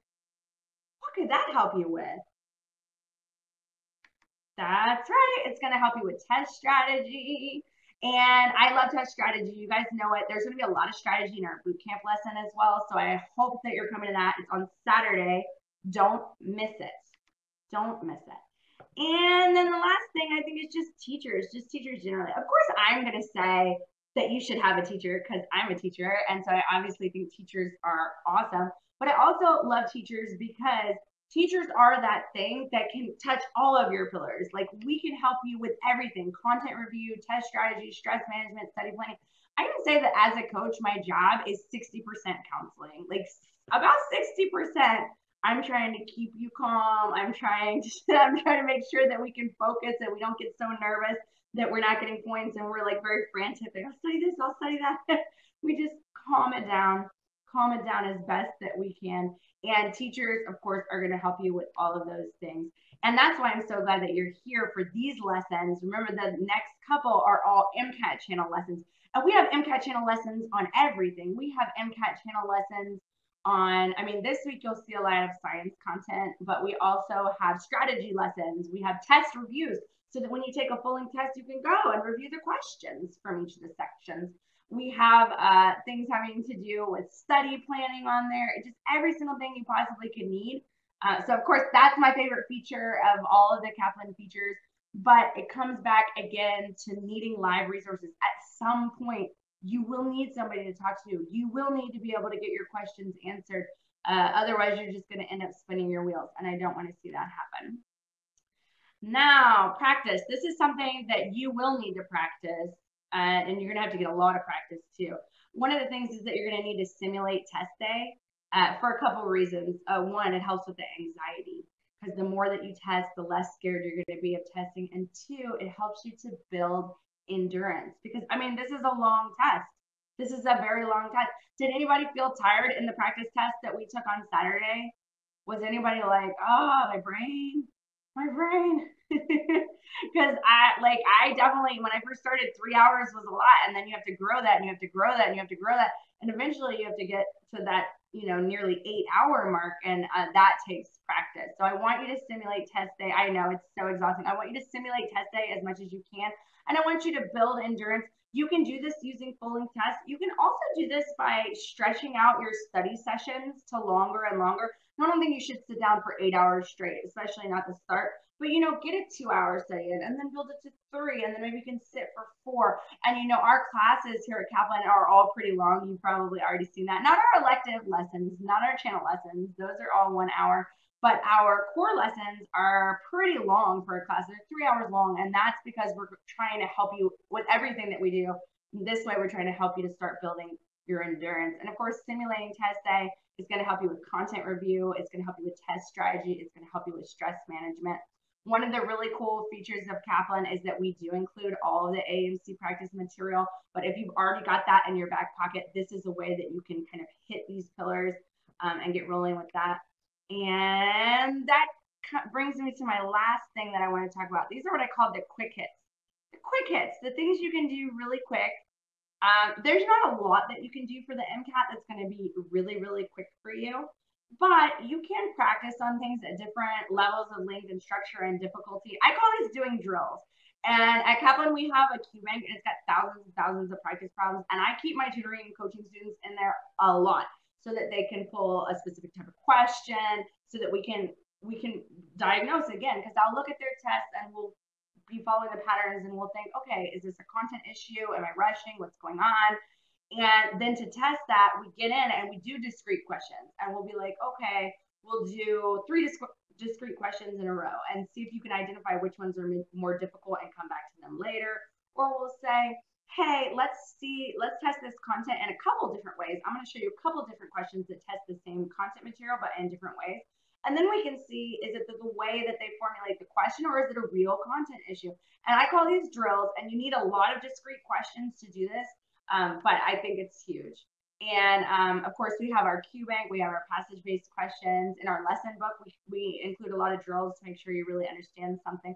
And the lesson book is different from the 7 series. Remember, I told you that we use a totally different book for our classes, and that's what it is. And the other quick hit is drills on key terms, and here you can use and for content review, and here you can use flashcard app or traditional flashcards. But I really love our app because it's a lot easier to use. And that's what I have for you. I want you to think about these test pillars and everything that you do. I want you to continue with the why I missed it that we talked about, because you need to really be very sure, because most students misdiagnose themselves, at least partially. I hear consistently, oh, my problem is just timing, or oh, my problem is just I don't remember science. Your problem can't ever be just those 2 things, because there are 4 pillars of being fully ready for a test. And so I get really nervous when students do this, but if you start doing your why I missed it sheet, and especially if you get a lot of discrete questions and you say immediately why I missed it, so that it's not a vague memory, so that you're not trying to look backwards and diagnose yourself from a far distance, and then you can be really honest with yourself, and you can start to figure out the patterns of what the issues are. And it can be more than one thing. Oh, I didn't know that content. Also, I didn't recognize that pattern there. Also, I fell into a type of wrong answer that I consistently fall for. And then you can start to figure out exactly what you need. So I want you to really think about this. And also remember, I'm going to send out a recap email. Would you, I know that you put your email in the poll. Would y'all also like this in the recap email so that you can apply it when we start building our calendar later this week? Because I feel like you're going to need to build in content review, test strategy, stress management, and study planning all into one for that calendar. So if you feel like you would like to know the best ways to study all of these things, and okay, good. I'll send it. Okay, I'm gonna send it. And I'm gonna send out some other helpful handouts as I've been doing all week. And I will send your homework for tomorrow. And I think you kind of know what that's gonna look like, but I'm really excited. Do y'all know what lesson we're having tomorrow? What lesson we're doing tomorrow? I hope you're signed up. If you're not, that link is up above. You can still sign up for the free week at MCAT. What are we doing tomorrow? Y'all are super enthusiastic. I love it. I love it. It's not acids and bases. That's on Wednesday. Yeah, it's light and optics. Light and optics. So I know that y'all were saying, some of y'all were saying your favorite areas, some of you saying your weakest areas. So yes, and your homework will come as well. So long as your email is in the poll. So make sure that your email is in that poll below, because if it's not in there, I can't reach out to you. And it doesn't go into any list or anything. It just goes straight to me. So make sure that you have that going on. Okay, you know that I love, and it's going to be a waves light quantum test that I'm going to send. You guys have seen my tests. They're not very hard, but they're meant to help you think and figure out and kind of activate the knowledge that you already have so that you can apply it in class. But I do want to answer your questions now. Remember, we always end with a Q&A. I'm excited for acids and bases too. I really like molecular genetics as well, but I won't be with you there. Oh, Lauren, that's a great question. My full name is Carmen Alessandra Turner, which is why I go by Ali. My name has been mispronounced my whole life.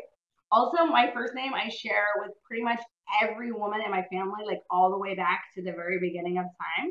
And so we all kind of go by our middle names in order to, you know, to differentiate ourselves. One more time, Carrie, but I'm out of breath from the last time. Okay. It's Carmen Alessandra Turner. I told you it's 38 letters long. That's why I go by Ali. But you're gonna have better questions than that. What can I help you with? Let's talk about the MCAT. Let's talk about science content. It's not. It's just got a lot of sounds to it. Why are y'all gonna start stalking me now?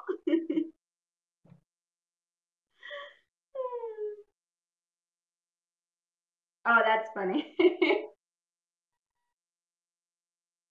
It pretty much is an alphabet, Adrienne. I have like all the letters in there, like all of them. Hideo, how does having a coach work? I love that question. That's very near and dear to my heart because I am a coach. So plus coaches come with our plus courses. And that means essentially that you get added to all of the features that come with Kaplan and your teaching team. You get one extra special person, a coach. And I like to say that do you guys watch Grey's Anatomy? I remember I put up that poll at the very first day, and y'all picked it as your favorite medical show. But on Grey's Anatomy, they had this theme where they said, "Oh, she's my person." Like Christina Yang was Meredith Grey's person. And I think this is what being a coach is like. I become your person. I can look through your tests with you. I can help you to look through the patterns. I can help you tweak your study schedule. We can figure out what resource you need for what problems you're having. We can diagnose the problems that you're having so that everything is even more personalized as you go. And of course, with Kaplan, we do all of our practice tests and we make specific homework recommendations based on your performance.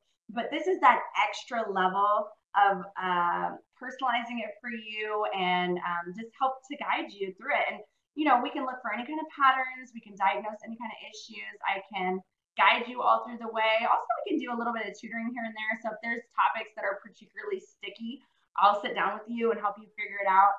And also, we only do 3 sessions as a plus coach, but you can also upgrade into tutoring if you feel like you need more than that. Or you can always reach me outside via email, like y'all have been doing all week. Don't forget to email me. Listen, I'm your free coach all week. I mean, it's not as great because we're not one-on-one, but listen, I will answer any question. Did anybody get any of my emails today? Because they will tell you my emails are super long and very thorough. I sent a lot of awesome material today. But that's how it works. I become your person. I help you figure out what's right, what's wrong, and I make sure that you reach your goals in your timeline as best as possible. And it's my very favorite thing to do. So I love that question. I love that question. Oh, I see all the Grey's Anatomy fans. Yeah, me too. Me too. Oh, you can't listen, Sarah. Listen. Do not binge watch Grey's Anatomy. Nobody gets to stay happy on Grey's Anatomy. Those who watch it will know that this is true. And so you can't binge it. It's not good for your mental health. You got to take it in stages. Like really just do it once a week. Once a week for Grey's Anatomy, because if you binge it, it's going to get tough. It's going to get tough. What else have y'all got for me? What else have you got for me? Oh, Lindsay, awesome. I will definitely get back to you. I was not able to finish all of them. So I think there were like 10 that I didn't finish today, but I will get to them. And you know, your homework will be emailed out in the morning. I did send it in the evening over the weekend, but that's because our lessons got out a little earlier. Y'all know Coach Allie has to sleep sometime, right? Like y'all know that. As much energy as I have and as much as I love y'all and as much as I want to coach every single one of y'all, I gotta get a little sleep too. So you'll see that in the morning, and I'll be getting back to all those emails that I didn't get to you, as well as all your new ones too, because I am happy to advise. And for this week, you have me totally free from Kaplan. Totally free from Kaplan.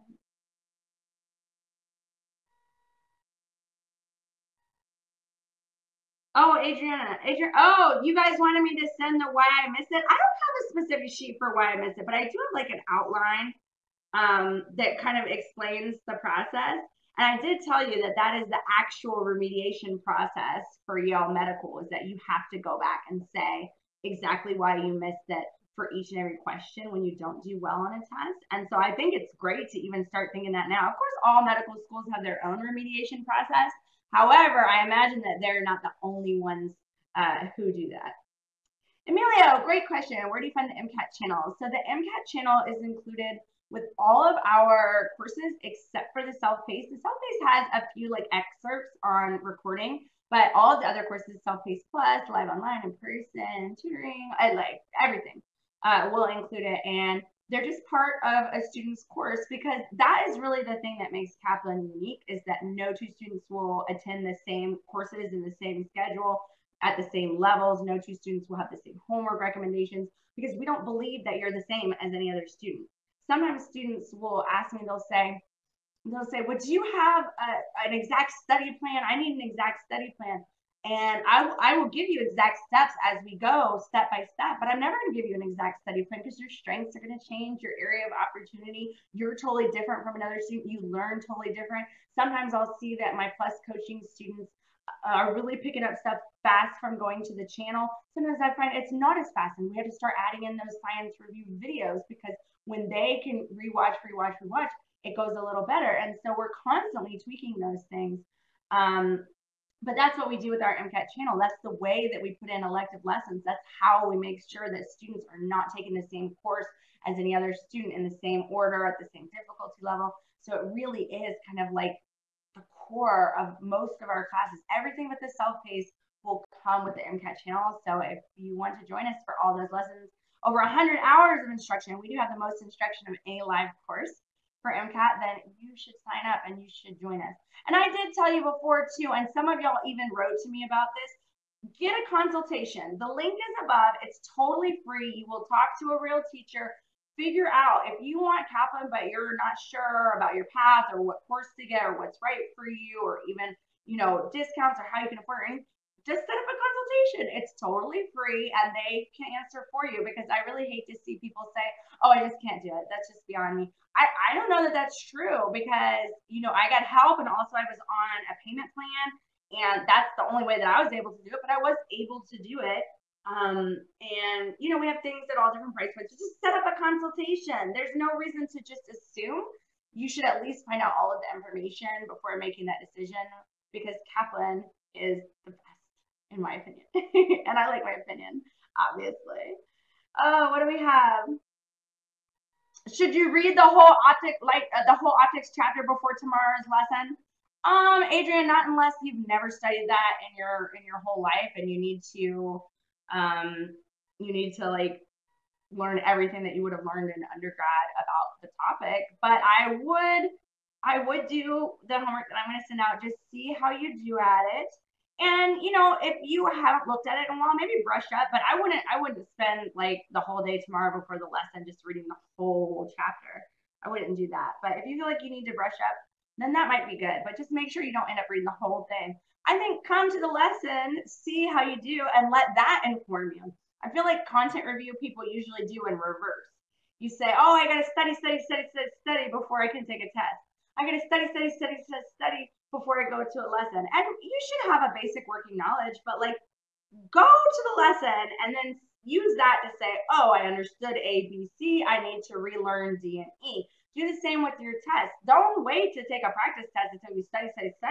You got to take that first test to figure out where you are and what you need to study. Otherwise, you're spinning your wheels again. And now here you are studying and you're not getting any points because you're studying the wrong stuff. So I always think that for the way that it's kind of like counterintuitive, right? That you should kind of use classes and use practice tests to help you figure out what content you do know and what content you don't know, so that then you can focus on just the things that you need. Because I've told y'all this all week. It's going to be 300 to 350 hours average. Tell me all the things you're doing in your life that aren't MCAT. Who is shadowing? Who is doing volunteer work? Who has a course load at school? Who's got a family? Who's got a job? Like there's a lot of things going on for most of us. And then you have to figure out how to fit in average 300 to 350 hours. You do not have time to read anything that you don't need to read, to watch anything that you don't need to read, or to go to any classes that you don't do. And that's another reason why it's great to have a plus coach, because we'll figure all that out for you. And just Kaplan in general is made to fit itself to your needs. But you can start doing that on your own by working in the other direction.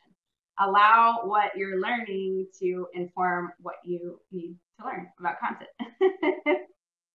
What else have you got? Hadil, it can be very flexible. It just depends. Like we do have relationships with all kinds of universities across the country that help to get different prices for their students in our courses. We have military discounts.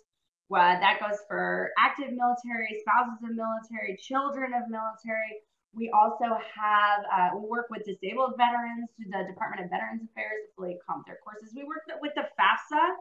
So if you're on financial aid in undergrad, you might see if you could qualify for financial aid with Kaplan, because we actually do that. Not a lot of people know about that. We also have payment plans. So there's a lot of things that you can do. But you got to find out. So I say sign up for the consultation, email me. I'll be happy to answer any questions that you have. But just at least make sure that you've figured out, all of the information about the program and whether it is feasible before you tell yourself it's not feasible. Just like don't tell yourself you need to study every single thing on content until you take a test. Like take the test and then figure out what you need to do. So set the consultation and then figure out what you're going to do. But that's a great question. Lindsay, I'm not surprised, actually. So Lindsay says she called for a consultation and she got an extra $50 off just for saying Allie's name. I love that. I love that. That actually makes my day. I kind of wonder who answered the phone, but that's awesome. So maybe that's a thing. Who knows? Say my name, see what happens. But definitely get your information before you make up your mind. Oh, you're so welcome, Adrian. You're so welcome. Oh, this is in grad school. Emma has all of the above. Carol is doing research on top of the things that I said. Shirley has school, volunteer, and lab. Oh, Hannah has a full-time job. Oh, software developer and shadowing. Jonathan's doing every darn thing out there. So listen, do not study things you don't need to study. Figure it out. And there are ways that you can work on it. The why I missed it sheet, working backwards, taking a lesson, watching a lesson, and then or trying practice questions and really figuring out why you missed it and work backwards. I don't think I could have done that by myself. I don't know how anybody can teach themselves something they don't know. How they can set up a study plan for something they don't know. How they can figure out their strengths and weaknesses on something they don't know. How they can guide themselves through all the resources in the world. Because let's be honest, look at how many resources just Kaplan has. And then if you Google, use like a million resources. So figuring out your way through all of that, like I honestly, I mean, more power to the people who feel like they can, but honestly, I don't think I ever could have done that. And I actually know that because, like I said, I took 4 practice tests, I did reviews. I never saw my score changing. Went up at one point, went down by one point. It was back to where it had started. And that's why I said, you know what? I can't teach myself this. Because I don't know what I'm doing and I don't know what I should be doing and I don't know where to do it and I don't know what to do it with. So I think don't waste any of your precious, precious time. It's already 300 and 350 hours average. You're doing all this stuff that you just told me, lots and lots of stuff. You got to make sure that you're not doing stuff that isn't getting you points. Nobody has time for that. Everything you do needs to be in pursuit of points.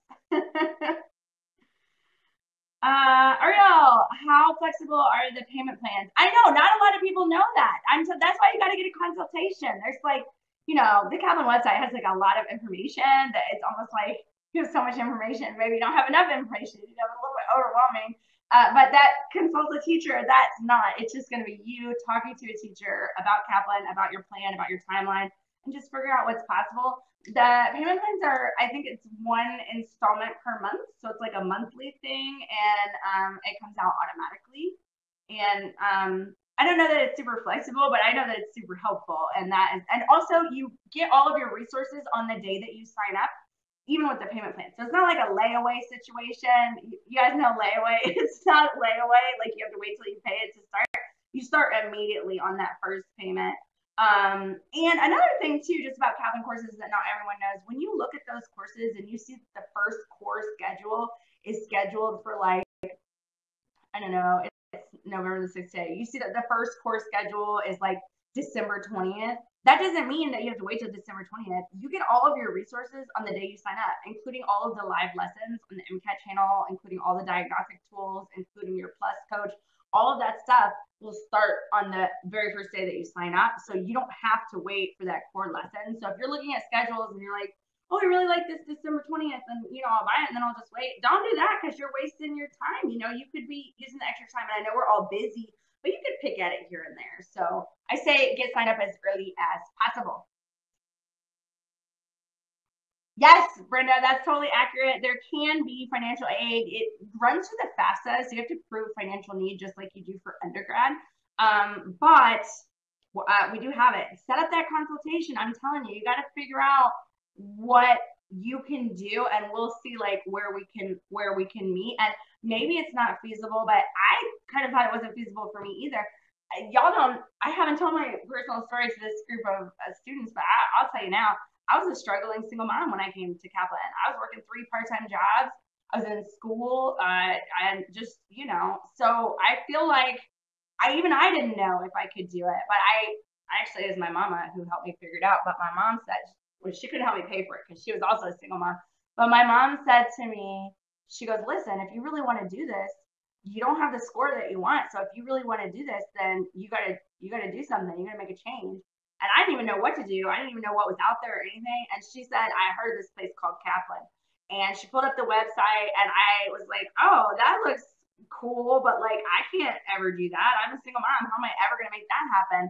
And she's like, well, I don't know, but I think you should do this. And she couldn't help me with it, but her advice helped me a lot because I called and I found out that there were payment plans and I found a way to make it work for me. And, it was the best decision of my whole life. I truly believe that my life has been changed like 180 degrees from coming to Kaplan. And anyway, just find out what you can do because it's different. We have different ways to make it work and we have payment plans. And just like everything we do at Kaplan, we have ways to personalize it. So I want to make sure that you at least find out all the details before you think, I just could never do that because it's possible for most people. And even I made it work.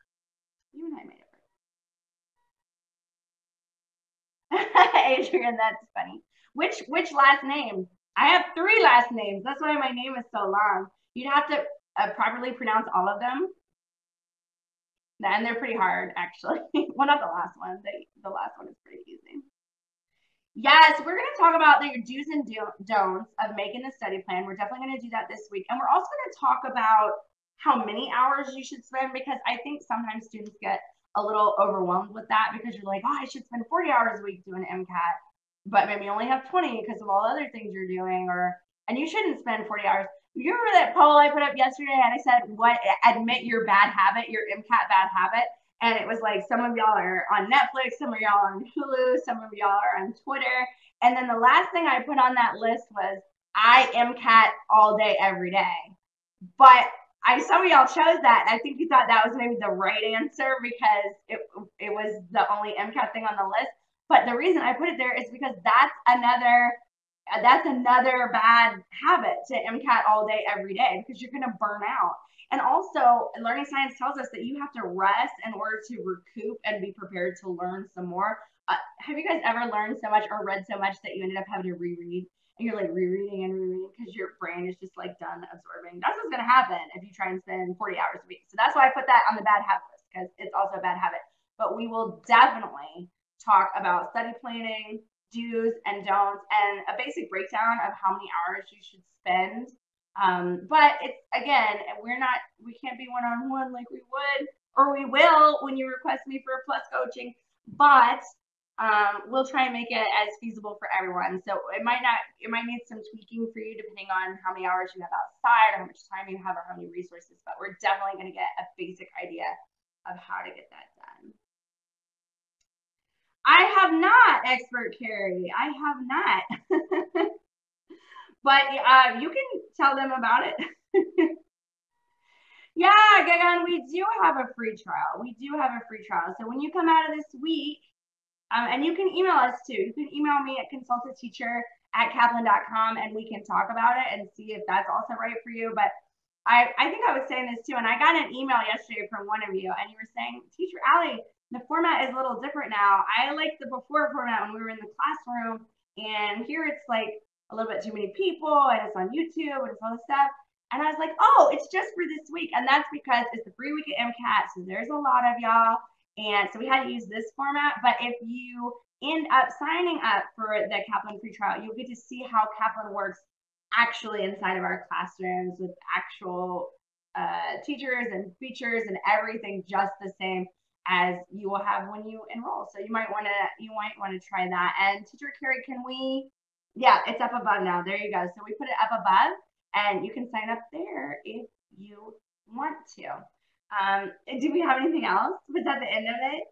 I'm glad that y'all started piping up with the questions. It was like a little awkward at first. Remember, I told you I'll be awkward. If y'all want to be awkward, I'll just sit here all day. I'll just wait. I will sit here and wait for you to talk. Yes, up above, up above. Yes, Adrian, absolutely. You got to take breaks. You got to build it in there. Another mistake that I see people making is that they decide that the things that make them happy in life are like the first cut things. Like, you probably do need to cut some stuff to make time. Absolutely. But if you guys know, I told you I'm really into fitness, right? If I cut my gym days out of my life, I'm going to be so sad and so tired and so sluggish. And I'm not going to have useful study hours. So there are certain things that even though you could get time, the question is, should you get time? And is it valuable in the way of points if it makes your quality of life so much lower? Like, maybe you do brunch with your best friends every Saturday, and that is a way for you to unwind. And I wouldn't take that away from you. Like, maybe something else can go, right? So make sure that you think about all of these things as well. Yes, your hobbies. I will tell you too, as Teacher Carrie is saying, burnout really is real. And I have seen more students give up than before they have reached their actual potential. And almost always I diagnose it because of bad study habits and, studying all the time, cutting out all the things in their life that made them happy, studying the wrong things so that they're not getting the point increases that they wanted to. So they start to feel, that's a really discouraging feeling, and that makes you even more exhausted. So yeah, I don't want to see that happen to any of y'all. Make sure that you take your breaks when you need them. Make sure that you don't cut out all of the happy things in your life. And we'll talk about all of this when we do our calendar creation coaching session, which again, general, but you can always email me up above. I'm happy to help. Allie, how many months out do students usually start studying for the MCAT? Is there a too early? I'm about a year out. I don't believe that there's a too early. And I have said this earlier in the week, and I'll say it again. You will never be mad at yourself for starting early, because too early, if you start early, you're just going to end up with extra points that you didn't even like. If you're aiming for a 510 and you start early and you get your 510 earlier than expected, guess what? Then it's 511, it's 512, it's 5, like you never are going to be mad at yourself for starting early. However, you will be very upset if you start too late and you don't reach your goals on time. So I think you should start early.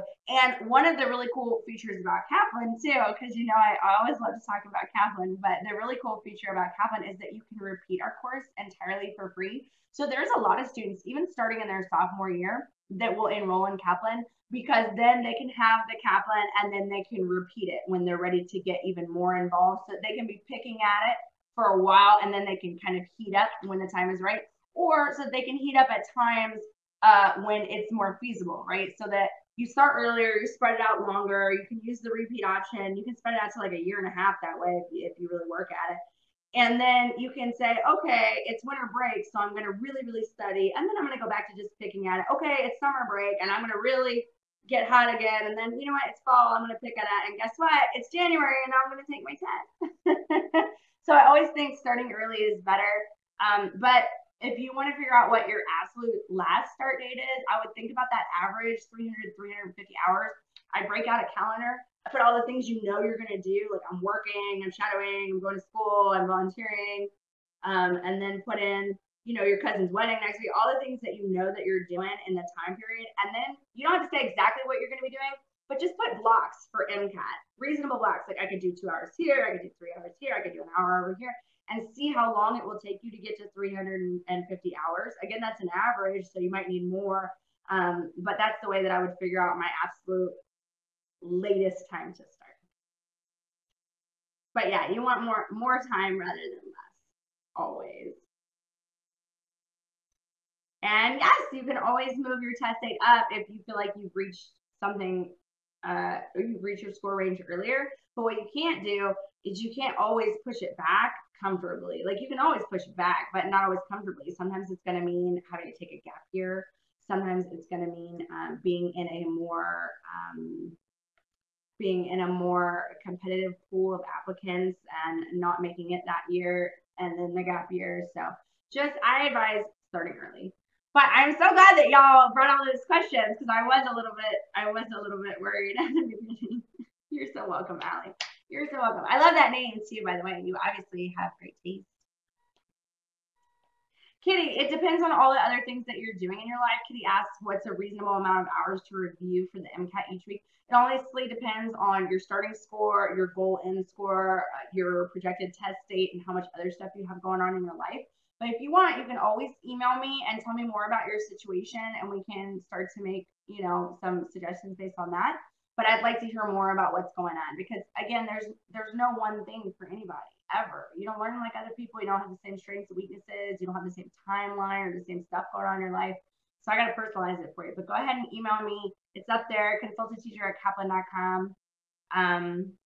Yeah, but that's what I have for y'all. You guys, I'm not going over today. I'm 2 minutes under, actually. I swear to myself that I wouldn't go over today, so I'm super excited that we made that work. And I want to end you with this. And I always like to end on the same note. I just want to thank you so much for coming. I've told you before, I'll tell you a million times, I don't get to live my dream unless you help me unless you allow me to help you reach your dreams. And that's an amazing kind of cycle for me. I'm so happy to be able to work with you this week. So happy to advise you. I can't wait to see your emails and hear more about you and your story and what you're looking for and what I can help you with. And every single person that has helped you today, from your private tutors to us on camera, has been where you are. We know what it feels like. We know how scary, how stressful. We know that it takes a lot of trust to listen to anyone to advise you at this point in your life, because it's a very important and pivotal point in your life. I remember that when my mom showed me the Kaplan website, and it takes a lot of trust for that. So I want to thank you so much for putting your trust in us and me particularly.